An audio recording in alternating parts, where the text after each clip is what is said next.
Hey guys, good evening. It is John C. Morley here, serial entrepreneur.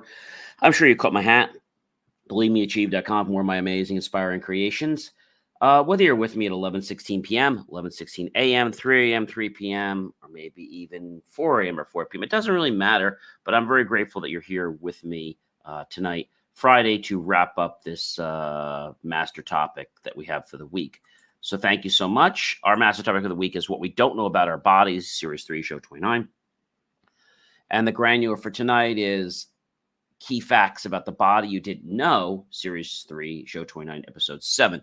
So we talked about a lot in parts, but I figured since there was a couple more that I wanted to share, I would sum this up today. We learned a lot this week, didn't we? So I want to start out with this one. Our mouth produces about 1 liter of saliva a day. That's a lot of saliva. So that's 0.264172 fraction of basically a liter. So it's not quite a gallon. So how does our mouth produce saliva? So there are glands that make saliva. They're called salivary glands, and they sit inside your cheek at the bottom of your mouth and near your front teeth by the jawbone. And there are 6 major salivary glands and hundreds of minor ones. The saliva moves through the tubes called salivary ducts, and that's what happens. So when we think about this, saliva allows people to spit. Hopefully you don't spit that often, but, maybe you have to spit. So saliva is spit. It's a bodily fluid that has several important functions. It kickstarts digestion. That's number 1. It helps you chew and swallow your foods. It protects your teeth. And saliva is mainly water, but it also has several proteins and other substances that help keep your mouth and body, of course, tip-top and healthy. So again, it keeps your mouth and throat moist and comfortable, moistens food so it's easy to chew and swallow, starts the digestion process. Saliva contains an enzyme called amylase, which helps your stomach break down starches in foods, protects against infection, okay? It considers having this part in it called lysozyme, an enzyme that disintegrates many bacteria and prevents the overgrowth of oral microbial populations in your mouth. It protects your teeth. So saliva contains calcium hydroxyapatite, which prevents calcium loss and demineralization from your teeth, and saliva cleans your teeth by washing away bits of food and debris. It also helps dilute acidic foods. It helps maintain the pH balance in your mouth, which is a safe range of 6.0 to 7.5.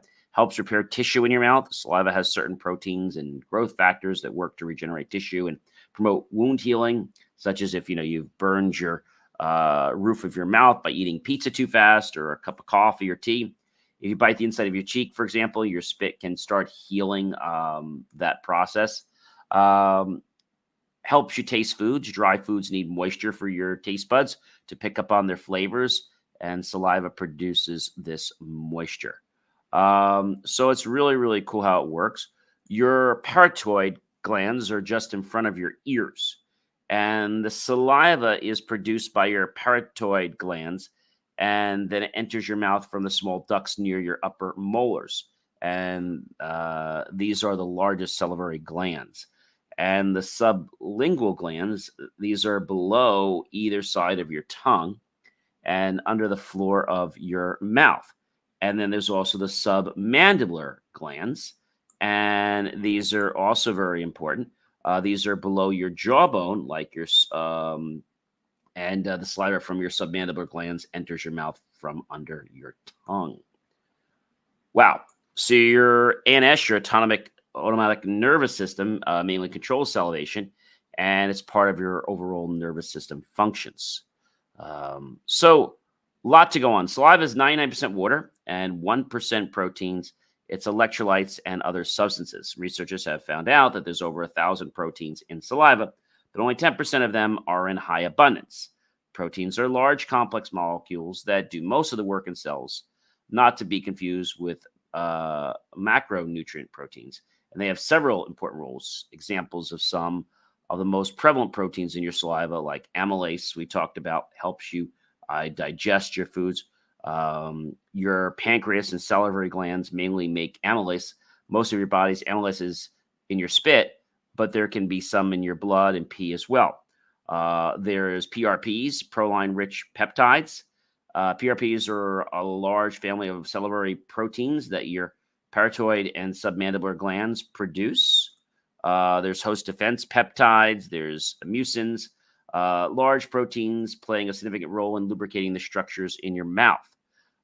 Secretory IgA. This is an antibody that binds to pathogens and commensal microbes and is part of your body's defense system and keeps you and your mouth healthy. Wow. That's a lot for our mouth, isn't it? All right. So that's one part we didn't talk about. So let's talk about another thing. Information races around our nervous system at 248 miles per hour, or that'd be 400 kilometers per hour. That's pretty amazing, right? That information travels so fast. And you might be asking me a question. Hey, John, why does our nervous system, which is the question, operate at over 400 kilometers per hour? So remember, it's made of the brain, the spinal cord, nerves, and the nervous system is involved in everything you think, say, and do. And your brain is like the central processing unit in the computer. But remember, the brain works, but the heart does give the brain its instructions. So that's very important. How fast do nerves send signals to and from the brain?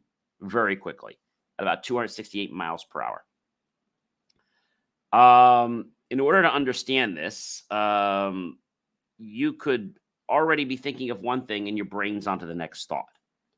So the speed with which nerves transport impulses is being studied by many people, and the communication is basically with the brain and how the brain processes and receives information. It's still a mystery to a lot of people, but scientists have an idea of how fast nerves send signals, and it varies among different animals and humans. But in general, one could say it's very fast, on the order of 115,197 feet per second, or 3,560 meters per second. That's pretty amazing. There's a larger time component, is the delay between an impulse and the actual transmission of the response to your nerves. And that is what nerve damage is about. If a nerve is damaged, it takes longer before the nerve transmits a signal. And this is something that a lot of people are still researching and investigating. So I think this is really cool. Until I did the research for this show, I didn't realize that our body was transmitting. I knew it was fast, but I didn't know it was that fast, right? When I first started telling people about the 100 miles per hour, they're like, well, they thought that was the fastest. It's not the fastest. All right. Here's another cool one. Our blood makes up 8% of our body weight. 8% of our body weight comes from our blood. That's like fascinating, right? If you think about that, because our blood really, it keeps us alive. It puts all the nutrients, pumping through our body. So that's really, really key. 8% of our body's weight is coming from our blood. That's just like so amazing that our body is really, I'm going to say it's really a miracle how our body works. So 8% of your body's weight comes from your blood. That's like really makes me almost speechless. All right. So there's another fact I want to share with you. Does everybody know what the most unclean part of the body is? I know you might be guessing things, right? But what you probably think it is, you're going to be wrong. It's not what you may think. The uncleanest part of your body has about 67 different species of bacteria. You know what that is? Your belly button. Why? Because it's kept warm and things can grow. And that's why it's very important, even though you clean out your belly button and in the shower and stuff. But that's the most, let's say, unclean part of the body. So, how do you keep your belly button free from germs? Um, the most important thing is any kind of smells could be a problem, right? Fungal infections, a wound or bruise around or within the belly button is a problem. Even a simple buildup of sweat and belly button dirt can be a problem.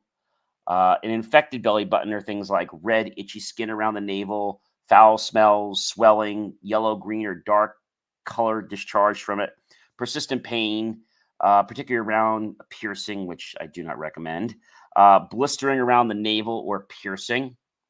So keep your belly button clean. You may notice lint, dirt, or even a sweaty buildup of gunk inside your belly button, and you've got to clean it out. Um, Very simple. Take a shower. Plain old soap and water will do wonders. The deeper your navel, the more dirt you can get in there. Um, Outies, as they say, have it pretty easy. Inners are a little bit harder. So, the difference between an innie, and an outer belly button. So basically, you can tell if you press your belly button and it's like in a little bit. So that's probably an innie, right? An outer would mean that it's like really to the top. So that's important. You can dip your finger or washcloth into a solution of salt water. A teaspoon of table salt will also do the trick, and just gently massage your belly button to loosen any grime. Steer clear of any lotions, creams, or extra moisture that can lead to bacterial or fungal growth. If you got a piercing, which again I don't recommend, wet washcloth and table salt solution definitely will do wonders. So the first step to clean a belly button may seem pretty obvious, but it bears mentioning.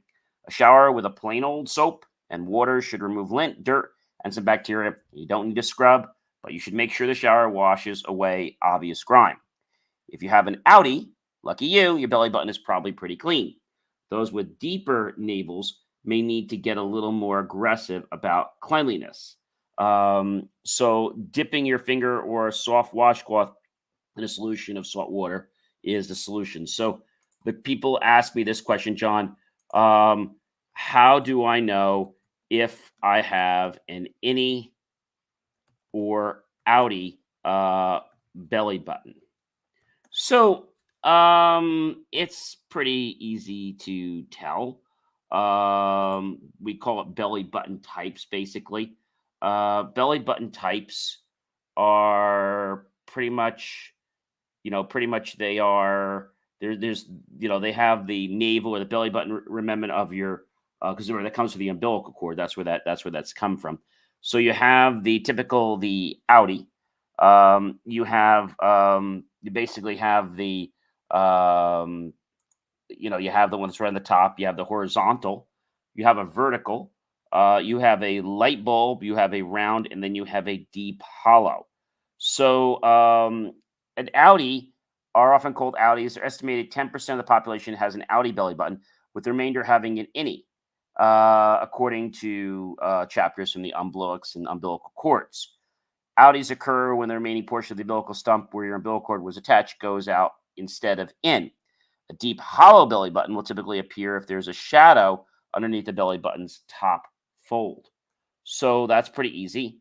A round belly button isn't quite an outie belly button. Okay, a round belly button isn't quite an outie button, but it's close. A round belly button is still concave or protruding inward. However, it doesn't have any hooding or covering. Instead, it appears symmetrically round. There's the light bulb shaped belly button that has very little hooding on the top with a slightly oval shape that narrows as it goes down, much like a light bulb does. So, again, there's lots of reasons to why you may have different kinds of belly buttons, but just wanted to share that with you. That is the part of our body that is, let's say, the most unclean, and we want to make sure that we do clean that out. Again, it could just making sure when you're taking a shower that you're washing, and normally you should be fine. But if there's any kind of infection, it's very important that you arrest that right away, because of the area and how warm it is, it can cause things to spread, and that could potentially cause you to get sick, and that could potentially transmit inside to your stomach, and that could be a big problem. Well, ladies and gentlemen, you know who I am. Yes, you do. I'm John C. Morley, serial entrepreneur. It has been an amazing privilege, pleasure, and honor to be with you this fantastic evening, July 19th, Friday night. I hope you'll love, and support the channel. Comment below, tag your friends, colleagues, associates, share this with everyone you know on social media.